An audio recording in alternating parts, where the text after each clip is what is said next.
Hi, folks, and welcome back to our DT World channel. We've got another installment for you today.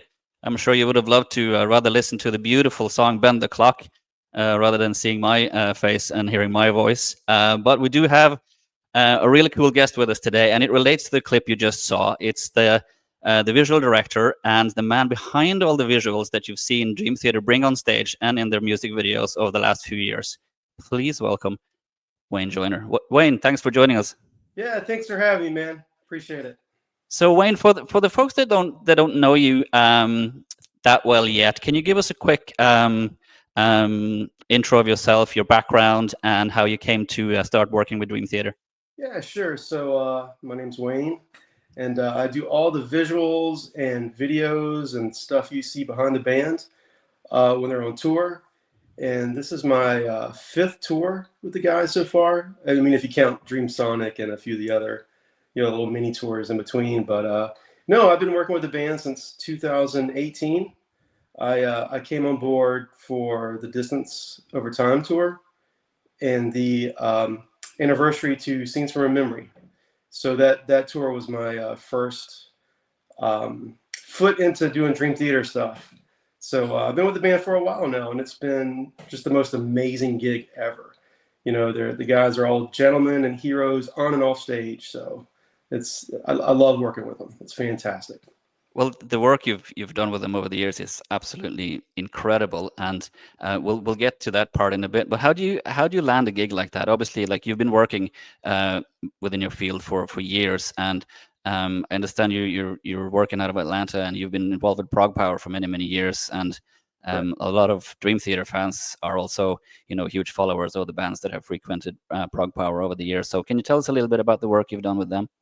Yeah, I'm actually retiring from Prog Power now. I've been working with Glenn and the guys for 18 years. Uh, Wow. Started on as their art director back in 2008, um, and that's really how I got my start in the music business. Before that and before becoming full time doing what I do now, I kind of worked in corporate and doing videos, promos and network TV. I worked at the Weather Channel here in Atlanta for a long time, doing tornado and hurricane graphics. So yeah, it's been pretty cool, and yeah, doing that stuff at the Weather Channel, like tornadoes, put tornadoes behind the meteorologists and stuff. And I was just thinking, man, that'd be pretty cool behind some metal bands. Yeah. Yeah, So that's an understatement. yeah. So the actual first uh, concert that I did visuals for was in 2017 for Aryan's first concert. He had a big 2-story screen, and like, let's just go at it. Let's put some hurricanes and tornadoes and stuff back there, and it worked. And I think that may have helped me a little bit getting the Dream Theater gig. I think the guys liked what I was doing, and um, so the Inside Out introduced me, and ever since then it's been pretty amazing. And the Prog Power stuff too, man. It's been so awesome working with those guys. They're like family. We have just the most amazing bond working together, and I think that's what makes that festival so special. And I'm so happy that's going to carry on. It's not ending. It's just the promoter's leaving, and I'm been doing it for a long time, and I think they need some fresh ideas. I'm an old man now. Well, they're gonna have big shoes to fill, taking over from you for their, being an art director on their visual designs. So it's not gonna be an easy gig. But um, um, moving on to the stuff that you've done with Dream Theater, and so you kind of join and start working with them around 2018, Right. and then fast forward a couple of years, they released The Alien, the single, Correct. and you directed that, and it goes off to win a Grammy. What was that like, having your visuals there on the award? It's pretty surreal, man. It's the being involved. Well, I mean, the song got the Grammy. I just I kind of tagged along with it with a video. So all credit to the guys. But it's just I've actually been a fan of the band since 1994. So You on and me both. yeah, it's like, so everything that you see that I'm doing, like the Alien video or the tour stuff, it's really just fan made videos because I'm a fan. And I just connect with the guy's music so well. I've been listening to it for 35 years, 30 years, and I have all the lyrics memorized. I think that's why doing something like A Change of Seasons just came so natural to me, because I've Yeah, listened to it much and I've lived it, I've experienced it. So doing something like that, I really internalize the music, and it's like creative electricity. I listen to it, I study the music, I absorb it, and it comes in me one end, and out the other end comes a video. So it's like I get possessed when I start working on this stuff. I black out and boom, we have a video. So no, I'm thrilled that the guys keep me on board, and I guess so they like. when you make a video like the 4 or 5 minute long 40th anniversary video, which basically spans their entire career, it must be quite a ride to kind of do that, from start to finish, picking out the anthems, the real catchy parts of each album that each album really identify with. And I think, well, for me, like personally, when I saw that first, like live, you just get, it's like a 5 minute ride with goosebumps and emotions, because the visuals are so well connected to what's going on, like in the music. And I think you've done a fantastic job with that. And how long would it take you to compile and make something like that the 40th anniversary video that Dream Theater used? Oh, the intro video with like all the Yeah. great numbers. So that took me about visually about 2 months to work on. Wow. So yeah, a lot of work goes into a 4 minute clip. And would you then do that, like would you do it progressively, like from start to finish, or would you have, oh, scenes has to have this, octavarium has to have that, or did you just start very sort of systematically from start to finish and sort of get the essence out of each album and then put it down, or were there sort of instantly ideas that were sprung, or did the band have input on what they wanted in? No. So with that, they hired a composer, a guy named Joseph Stevenson. Fantastic, like music artist. He's amazing. So he did all the music composition for that and sent me the file. And so I really just piggybacked off what he did. You know, uh, I just internalized the audio clip that he sent over, and Yeah. went from point A to point B. I started with Dream and Day Unite, and I worked all the way to the big finale with the Parasomnia cover. So I didn't really skip around or anything. I wanted to experience like what it would start from the beginning and work all the way to the end. So I did like in a linear fashion Yeah. with. But yeah, no, it's I really try to bring the album covers to life with that, and like the guy walking across the tightrope and it pops, and you know, uh, It's like, it's it's incredible because, like you said, it's like you make the album cover come art and come alive. yeah, I think So that's, when you're as an audience, when you look at it, it's not just the music, but the visuals take you along on the ride, right, um, from start to finish. right. Um, to do that production though, what sort of setup do you have? Do you have a home studio, a home setup that you use when you work, or would you travel to the bands you work for? Like for instance, now with Dream Theater, would you go to their HQ and sit down with them and do visuals there, or would you do most of the work in your own studio? Yeah, I do 99% of the work here in my home studio. I like to call it my dungeon. So I work here from home, and I wake up and I roll down the stairs and I sit right here in front of my setup and I just start cranking away. Uh, so the few times that I do get out of my dungeon, like the previous week, the band will fly me out for production rehearsals just to make sure everything's in sync with the guys, and everything's timing out correctly, and so it can be perfect from the get-go on opening night. So that's the few times I do get out of here. And how do you do that? Like, how does that work? Getting everything synchronized. Obviously, you work a lot with the lighting and the lasers and everything, to get that completely synchronized. How do you do that? Is it all sort of hand timed, or is there anything that's sort of automated in that process, or is it all down to sort of um, is it all down to timing it sort of manually, so to speak? Well, so previous to this tour, the Parasomnia tour, it's all been done manually. Steve Baird, their lighting director, fantastic. He's just an amazing guy to work with. You know, he's become my partner in crime with this. You know, he and I piggyback off this whole thing together. So I'll create the visuals, and he'll program the lights and the colors to what we got going on together. And it's been just such a well-oiled machine with him.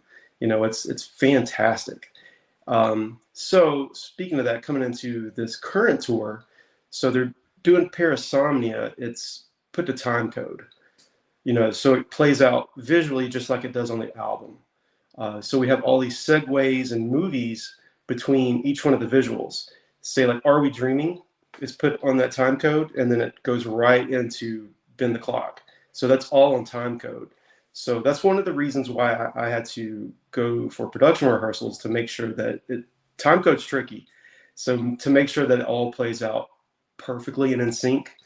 Um, so I like to build my visuals a little loose, just in case, if the band slows down a few seconds or speeds up a few seconds, it doesn't feel so off with the visual. There's a lot of blends, so if it doesn't, it's okay if it gets off. But with this tour, it's a little bit more tricky because there's a story element to the visuals, like a change of seasons. It's Yeah. really important that it doesn't get off. Um, you know, the band singing about like the darkest of winters or another world or these sections. If it slips, the visual's really not going to make any sense. Uh, so that's one of the reasons why I kind of had to be there to give them the visual cues and when they're supposed to come in, so it's all perfect. And these guys are so professional that opening night was flawless. They all nailed it. All the cues were perfect. It was spot on. So that makes my job a little bit easier when I'm working with the most professional guys in the business. And what's your setup like at home? In terms of hardware and software. What sort of platforms and systems do you use in your work? So I'm PC and Mac based. I use both. I pretty much throw the kitchen sink at everything I do. Yeah.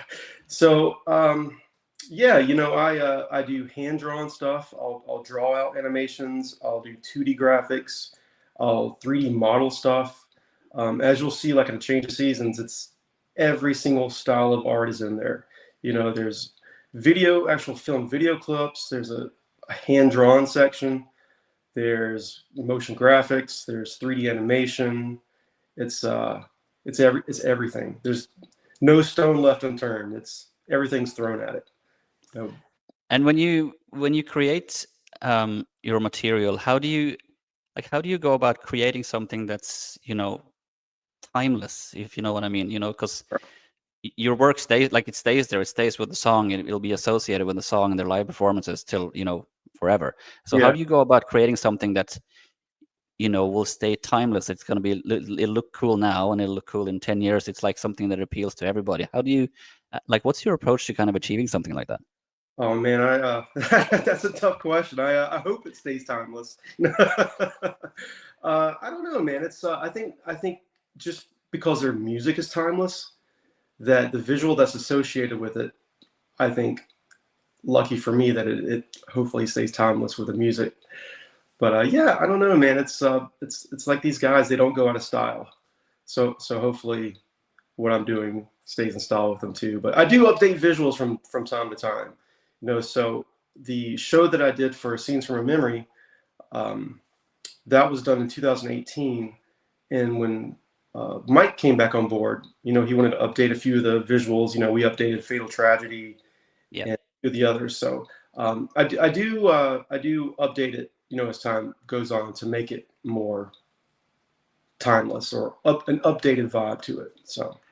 And how much sort of creative input do they give you in terms of what they want visually? How much sort of is it down to like a mood, a theme? Is it down to actual images, or how much input would they have creatively for your work? It depends on the song. Most of the songs, they just turn me loose. They're like, okay, Wayne, here's the song. You work your magic, man. And I try my best to make that happen. But a few of the songs, Mike gives me a lot of great creative input, like Best of Times. You know, the songs that are like really personal to him. Best of Times, A Change of Seasons. He gives me some great input because it's so personal. I want to try to make the visual personal as well, so the audience can connect with what's going on in the storyline visuals. Ones like that, you know, I'll get some direction. Something like Shadow Man or Bend the Clock, they turn me loose on. What would be your favorite of the tracks from Parasomnia in terms of the visuals that they now use on stage? What would be your sort of favorite out of all of them? Well, my favorite song on the new record is Bend the Clock.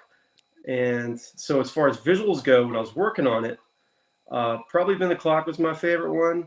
But once I got into production rehearsals and I could feel the energy from the stage and what the guys were doing, I would definitely say the funnest one to sit in and watch and experience is A Broken Man. You know, just all the lights and the explosions, and you kind of feel like you're in a war zone.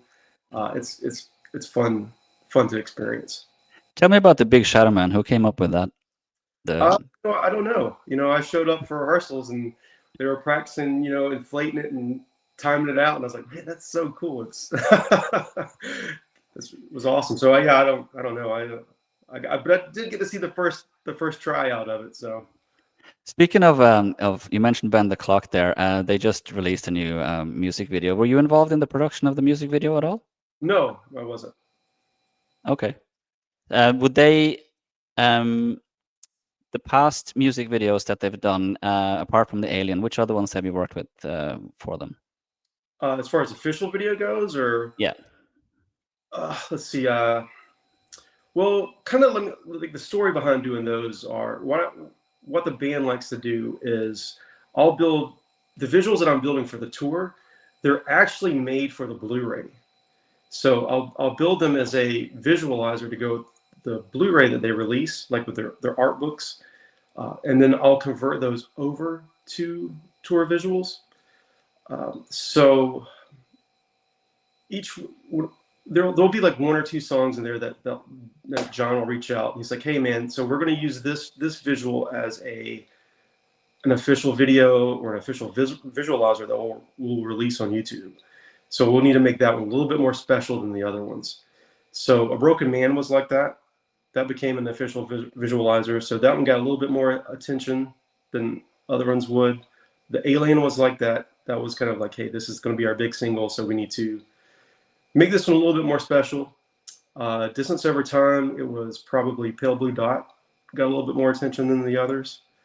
So that's usually how that rolls out. And do you once the tour has started now, would you come in and make adjustments during the tour, make sort of additions or like move things around at all? Yes, it's I'm on call 24 hours a day as the tour goes along, man. So yeah, no, it's I mean, for example, I'm making an email tomorrow saying, "Hey, Wayne, we need to adjust this a little bit, or can we adjust this scene?" Or you know, we want to add a new graphic at the end of the show. We call them the bow out graphic. You know, where the band comes out and they bow and say thank you and wave bye. So Yeah. update that. So during rehearsals and leading up to opening night, I had, you know, the fall graphic and the Majesty logo. So they wanted to update the Majesty logo. You're like, hey, you know, that's the Majesty logo that we used for the Astonishing self-titled era. Since we're playing A Change of Seasons, can we swap that out for the Majesty logo that we used back in the 90s to give that more retro feel? So yeah, just for example, something like that. There'll be like rolling changes as the tour goes along. And something like that, because that's a really cool detail you mentioned now. You know, changing the Majesty symbol from like, you know, this era to that era. Right. How much work would that be? Like for someone like me who is completely clueless when it comes to that type of technology, how much work would that be to do something like that, to update the entire sort of visual production for that so-called minor detail?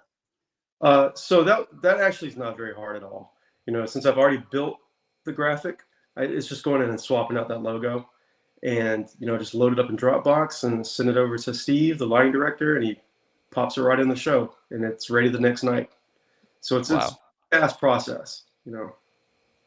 And before this tour now, before the Parasomnia leg, what time did you kind of start making the production that they're now using? Would that be like a couple of months prior to them starting the tour? No, I started on Parasomnia a year ago. So last August 2025, 2024 actually, I got the new record and I started chipping away at it, and I got it ready for the Blu-ray. And this is at the same time I'm working on the 40th anniversary tour too. So I'm doing Parasomnia, the 40th tour at the same time. So that's 6 hours of music visuals. So yeah, no, Parasomnia has been a year in the works, and so like for example, A Change of Seasons, big 24-minute long visual. But it's really, 6, 7 songs in one. That's the way that I approached it. Yeah. But I worked on A Change of Seasons for almost 3 months, all summer long. I got like Mike reached out in May as I came in, so we're gonna do encore 30th anniversary of A Change of Seasons, and you got time to work on it. So I'm like, fantastic, man. So yeah, that's 3 months of work for that one song. That's incredible. And you mentioned the Blu-ray. Do you think they'll include something like the visuals only for like as extras? That's a great For idea. I wish they would do that. I think for the Blu-ray they're coming out with for the Paris show, the 40th anniversary show, they're going to put the 40th intro on there so people can see it. Um, but they may, I don't know. That's maybe I should bring it up to them. Let's put the visuals on. Would there be, over the summer they toured a lot of outdoor venues, and would there be a big difference in what you create when it's for an outdoor venue rather than an indoor thing, like in terms of lighting, color choice, and that kind of stuff for your creations? For if it's at night, it's probably going to all stay the same. If it's during the day, I'm not really sure. Since I've never been to a Dream Theater show during the day, I would imagine that it probably all stays the same, since all this stuff's already programmed prior to them playing. That it would stay the same. How do they, if the songs, we touched on this a little bit earlier, but if the songs sort of, don't stay within the exact same time frame from night to night, which they don't always do, Right. That's how is that sort of space? How is that sort of space between sort of filled with the visuals like on the go? Would that be Steve that does that on the night? If the visuals get off track. Well, if the like this like an extended say outro, Right. or James talk for longer during between the songs and things like that. So when I build the visuals, I always have like a little bit of extra on them, on songs that the guys may extend a little bit, like an encore, or just if they just jam out a little bit. I'll add like a little bit of extra on there, say like a minute long, visual that extends, and then Steve has the ability to fade out anytime he wants to be in sync with the band. Okay. If you got to pick a song from the Dream Theater catalog that you haven't done visuals to yet, which one would it be? I don't know, man. I've done a lot of them. I've probably done about 75% of the catalog. And I was talking to my wife the other day. I was like, I've done visuals for all of the big epics now. It's except for Illumination Theory. I think that's the only one that I haven't done, the big epics. Uh, but I think, man, I would love to go back and do some of the older stuff from like Awake or Images that I haven't done, like Learning to Live or Scarred or Another Day. Some of those classic tunes that I've been listening to for 40 years. I'd love to do some of the older stuff like that. I've done all the new stuff, so I'd love to go back and do some of the older stuff. I bet there's fans now that think, wait, if he's done almost 75% of the catalog and they've only played like 60% live so far, that must mean they have a few songs in the back pocket, and Yeah, they're like, I wonder what they can play next, yeah, which will maybe be yet to be revealed on this tour, and the next few legs as well in Asia and Australia and Europe and so on. yeah, maybe. Um, and for for the next tour, Asia and beyond, is that something that will have different visuals, like within the same set list, or would they, is that something that you're working on already? No, no, I think they're going to do the 40th anniversary tour over there. So at this point in time, I don't have anything else on the schedule for me to do. But that can change at any moment. These guys are such pros. They can be like, "Hey, we want to add something in next week," and yeah, I'll have it ready for them. So it's yeah, who knows? They may throw everybody a curveball and change everything up, and they're so And so. which concert are you gonna personally go to next and see them play? So I'll be at both Atlanta shows on Sunday and Saturday this week. That's my hometown shows, and I'm very lucky that I get to see 2 nights in a row, which is cool. They're doing the 40th show and the Paris show back to back, so it's pretty cool, man. At the moment, that's the only ones that I'm going to. I am going to go to the Columbus, Ohio show as well next month with a buddy of mine who does an awesome Dream Theater podcast. But right now, that's all I only have on the schedule for right now. And when you go to the Atlanta shows, would you go there as like a spectator, a fan, or would you be working, or would you be part of I'm the a, crew, or? yeah, I'm just going as a fan. I sit in the crowd and watch and experience it just like you guys do. And would you be like, yeah, I made that? No, I'm more like, just in case people are booing or something. Yeah, exactly. As if they would. Well, your work with Dream Theater is absolutely fantastic. It's just such an experience to see how their music, their artwork, and their story comes alive when it's connected to a visual story as well. And it's been incredible to see the work that you've done with them over the past few years, and I can't wait to see what you have installed for the next chapters with Dream Theater. And I really hope that you stay with them and keep creating. It's absolutely fantastic, Wayne. Thanks, man. And like I said, dude, I'm a fan, and that comes first. So it's like these guys are getting the ultimate fan-made videos for all this. I'm not just a guy who does motion graphics. They're my heroes too. So I approach this thing like that every single time. I'm like, hey, everything has got to be special. Just like the scenes from Memory tour from a few years ago.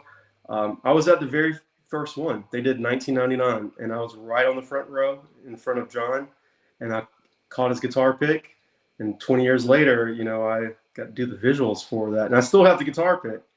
And I mean, it's just really coming full circle. The whole thing is it's all surreal to me that I get to do this too. So, I'm a lucky fan, man. That's all. Well, that's it's incredible to hear that that you've been a part of their musical journey from since you started listening to them in '94 and up until now, and then you're fortunate enough to work with them. And for those who haven't bought tickets yet, the Parasomnia show and the show they're putting on in the US is really spectacular, and there's absolutely no reason to sit home and to miss this one. It's something that's really, really has to be done, not just for Parasomnia, but for a change of seasons and to see it, because there are changes that happen, not just the set list. There's changes to visual, the experience, and Right. everything. So this is your chance. If you hadn't gotten your tickets yet, go out and get them, because like Mike has said himself, what they're putting on in this leg, it's not going to be played again, so you don't want to miss it. It's a really special show and set that they may never play a change of seasons again. They may never play some of these songs ever again, especially in this entirety, the whole album. And that's never going to happen again. So it's really special, and it's kind of a once in a lifetime experience to see this tour. Wayne, thank you so much for taking the time to talk to us, to talk to DT World and share your experiences and everything. Really appreciate it. Good luck with the rest of the tour and keeping up with keeping the visuals fresh and with the demands from the band. I'm sure there are changes every now and then that you have to adapt to. It's okay, man. I love doing this stuff. It's who I am, and I love doing it for these guys. It's the biggest moment of my career, and I'm just happy to be here. Thank you so much, Wayne, for taking the time to talk to us, and Thank you, John. hope to see you at a concert sometime, wherever it is in the world, and so we can meet up and have a chat. Thank you so much. Yeah, man. If you're ever here in the U.S. and you're going to a show, let me know and we can meet up. Thank you so much. Thank you, man.